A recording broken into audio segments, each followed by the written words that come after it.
This will be a day long remembered. Now I am the master.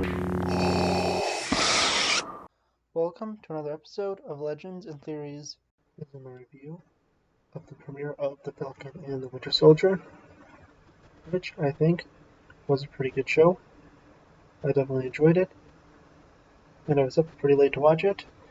I do watch this when it airs at about 2 in the morning.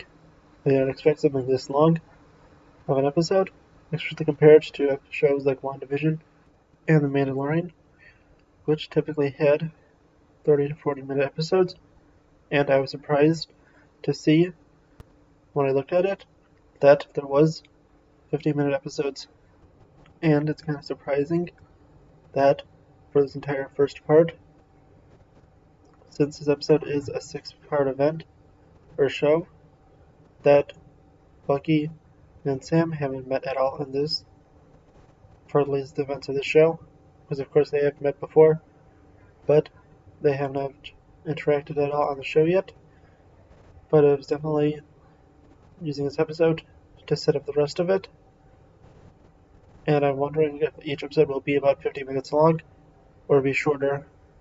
This of course is also interesting to look at what a post-Endgame world looks like without being through the lens of a child over a year later, as was shown in Spider-Man Far From Home, or being in a more made-up TV reality like it was in WandaVision. This gives us the best look at what everything looked like right after the events of Endgame.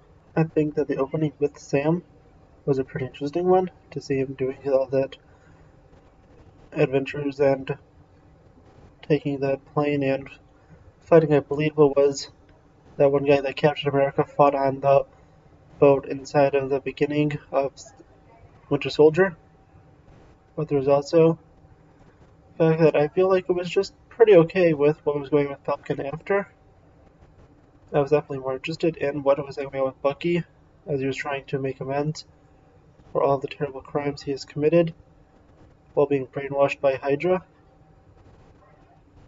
And it's very fun to see and interesting that he is really not confessing to anyone what he is, and that it's really surprising that no one knows who he is, especially considering he was a part of a major manhunt back in Civil War, and of course is the best friend of one of the most famous Avengers, who is being shown in multiple museums in honor of him and Steve.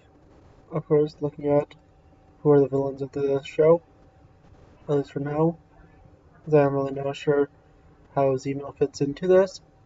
I definitely think it looks interesting to see how they are all wearing masks. And of course, with that bank robbery scene was a very good one. And then finally, looking at just everything else, I think that the new Captain America that they have might be a member of that group, and that is one of the reasons that Falcon takes the mantle from this new Captain America.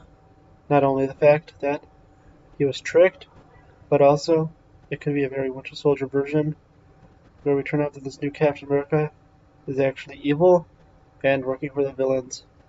Yes, but overall, I thought this was a very good episode, and I'm excited for the show. And really, the one of the interesting things is we finally got something better than in DC than Marvel on today, with watching the Snyder Cut almost right before this. And I want to mention that I saw it a little earlier. I'm not sure exactly what time it drops, but I was able to watch it a few minutes earlier at least, but I didn't check before earlier at a point, so I'm not really sure how early it releases at. Thank you for watching this episode of Legends and Theories, and may the Force be with you.